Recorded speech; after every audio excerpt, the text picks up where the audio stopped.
Hello guys. सो ये है अपना second lecture solid state chemistry का। तो यहाँ पर इससे पहले वाला जो लेक्चर था मैंने उसमें जनरल इंट्रोडक्शन दिया था कि सॉलिड स्टेट केमिस्ट्री क्या होती है। ठीक है।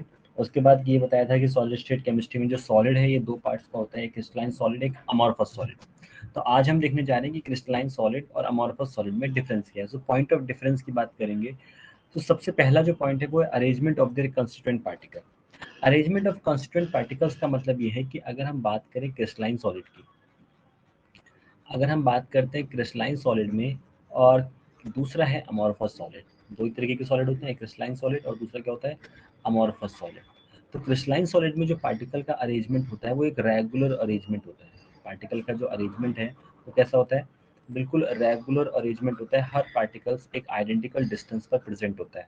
ठीक हो गया। जो भी पार्टिकल्स होंगे वो एक डेफिनेट ज्योमेट्रिक पैटर्न में अरेंजमेंट होता है, लेकिन अमॉर्फस सॉलिड में एक इरेगुलर पैटर्न होता है। कोई ज्योमेट्रिक पैटर्न नहीं है, फिक्स डायरेक्शन नहीं है कि इस पर्टिकुलर ओरिएंटेशन में मॉलिक्यूल प्रेजेंट होंगे। ठीक हो गया। तो उसको हम कहते हैं अरेंजमेंट ऑफ कंस्टिट्यूएंट पार्टिकल। की क्रिस्टलाइन में रेगुलर अरेंजमेंट, एक फिक्स ज्योमेट्रिक पैटर्न होता है, लेकिन अमॉर्फस में एक रेगुलर पैटर्न होता है, कोई फिक्स पैटर्न नहीं होता। ठीक हो गया। नेक्स्ट पॉइंट ऑफ डिफरेंस आता है मेल्टिंग पॉइंट का। तो जो क्रिस्टलाइन सब्सटेंस होते हैं, हमारे पास दो तरीके के सब्सटेंस हैं, एक है क्रिस्टलाइन और एक है अमॉर्फस।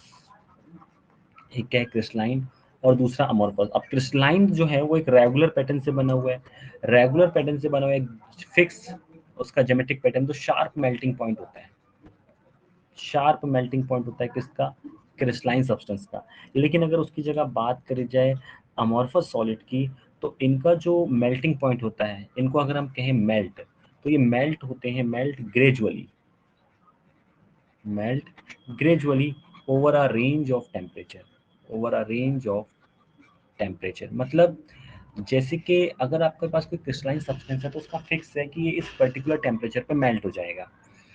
लेकिन अमॉर्फस सॉलिड में क्या होता है, कभी कभी कोई सब्सटेंस जल्दी और कभी देर में मेल्ट होता है, वो डिपेंड करता है। जैसे कि आपने किसी अमॉर्फस सॉलिड को ब्रेक किया, हो सकता है उसका एक ऐसा पार्ट आपके पास आ गया जिसमें नंबर ऑफ पार्टिकल्स कम है, दूसरे वाले में नंबर ऑफ पार्टिकल ज्यादा हो गए। क्यों? क्योंकि एक इरेगुलर अरेंजमेंट है, कहीं पर पार्टिकल ज्यादा कहीं पर कम हो सकते हैं।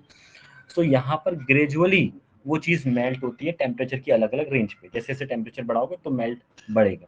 ऐसा नहीं कि एक पर्टिकुलर टेम्परेचर पे सब्सटेंस मेल्ट हो जाएगा या मेल्ट होना स्टार्ट करेगा। ठीक है, कम या ज़्यादा हो सकता है temperature in case of amorphous solid. Next जो प्रॉपर्टी आती है वो होती है आइसोट्रोपी। आइसोट्रोपिक प्रॉपर्टी बेसिकली किसके लिए देखो डिफाइन की हुई है, आइसोट्रोपिक प्रॉपर्टी को डिफाइन किया हुआ है अमॉर्फस सब्सटेंस के लिए। अगर अमॉर्फस सब्सटेंस है तो अमॉर्फस सब्सटेंस में जैसे कि इलेक्ट्रिकल कंडक्टिविटी, इलेक्ट्रिकल पावर जो होती है, या फिर थर्मल एक्सपेंशन, किसी सब्सटेंस को अगर आप हीट दोगे तो उसके अंदर एक्सपेंशन होगा, इस टाइप की जो प्रॉपर्टी होती है।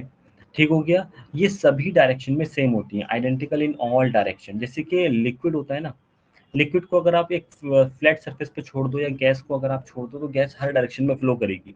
लिक्विड अगर एक फ्लैट सरफेस पे तो हर डायरेक्शन में फ्लो करेगा, है ना, मतलब सब डायरेक्शन में इक्वल फ्लो करेगा। गैस सभी डायरेक्शन में इक्वल फ्लो करती है। उसी तरह से इलेक्ट्रिकल कंडक्टिविटी, आइसोथर्मल एक्सपेंशन, ये जो प्रॉपर्टी है किसी सॉलिड की, अगर सभी डायरेक्शन में सेम है तो इसको अमॉर्फस सब्सटेंस की प्रॉपर्टी कहते हैं, और इस फिनोमेना को क्या कहते हैं, आइसोट्रोपी। नेक्स्ट होता है एनाइसोट्रोपी। एनाइसोट्रोपी का मतलब क्या है, ये क्रिस्टलाइन सब्सटेंस के लिए होती है। क्रिस्टलाइन सब्सटेंस की ये जो प्रॉपर्टी अभी हमने पढ़ा कि इलेक्ट्रिकल कंडक्टिविटी, थर्मल एक्सपेंशन, ये अमॉर्फस सॉलिड की हर डायरेक्शन में सेम होती है जैसे लिक्विड और सॉलिड का होता है। लेकिन जब ये प्रॉपर्टी हर डायरेक्शन में डिफरेंट आ रही है, अलग अलग प्रॉपर्टी शो आ रही है, तो इन इस फिनोमेना को हम क्या कहते हैं, एनाइसोट्रोपी कहते हैं। और ये जनरली किसके लिए देखने के लिए मिलता है, क्रिस्टलाइन सब्सटेंस के लिए। क्रिस्टलाइन सब्सटेंस की प्रॉपर्टी डिफरेंट मीडियम में डिफरेंट होती है। ठीक है। नेक्स्ट आता है कूलिंग कर्व। ये बहुत इंपॉर्टेंट है, कूलिंग कर्व। अब कूलिंग कर्व क्या है देखना। ठीक है, कूलिंग कर्व क्या होता है, ये होता है, ये वाला जो मैंने फिनोमेना लिखा हुआ है ये है बेसिकली किसके लिए, अमॉर्फस सॉलिड के लिए, है ना। ये जो चीज मैंने लिखी हुई है ना, ये है अमॉर्फस के लिए। जबकि ये वाला जो चीज लिखी हुई है ना, ये है क्रिस्टलाइन के लिए। ये वाली जो चीज लिखी हुई किसके लिए है, ये क्रिस्टलाइन सब्सटेंस के लिए। तो अमॉर्फस सॉलिड के केस में क्या होता है, यहाँ पर इरेगुलर अरेंजमेंट है पार्टिकल का। तो जैसे जैसे हम टेम्परेचर, जैसे जैसे टेम्परेचर डिक्रीज करते हैं, या फिर ये भी कह सकते हो कि जैसे जैसे एक मॉल्टन अमॉर्फस सॉलिड को ठंडा किया जाता है, एक मॉल्टन मतलब समझते हो, पिघला हुआ जो सॉलिड होता है, मतलब मेल्टन स्टेट में अपनी तो जब मॉल्टन स्टेट से उसको कूल किया जाता है, ठंडा किया जाता है, तो हल्के हल्के उसका टेम्परेचर गिरता जाता है, टेम्परेचर हल्का हल्का गिरता जाता है। लेकिन अगर कोई क्रिस्टलाइन सब्सटेंस है तो पहले वो क्या रहेगा, एक लिक्विड रेंज में रहेगा। हम कहते हैं ना जैसे 25 डिग्री सेंटीग्रेड से पानी 100 डिग्री सेंटीग्रेड तो लिक्विड फॉर्म में रहता है, उसके बाद वो वेपर में कन्वर्ट होना है, तो पहले वो लिक्विड फॉर्म में है।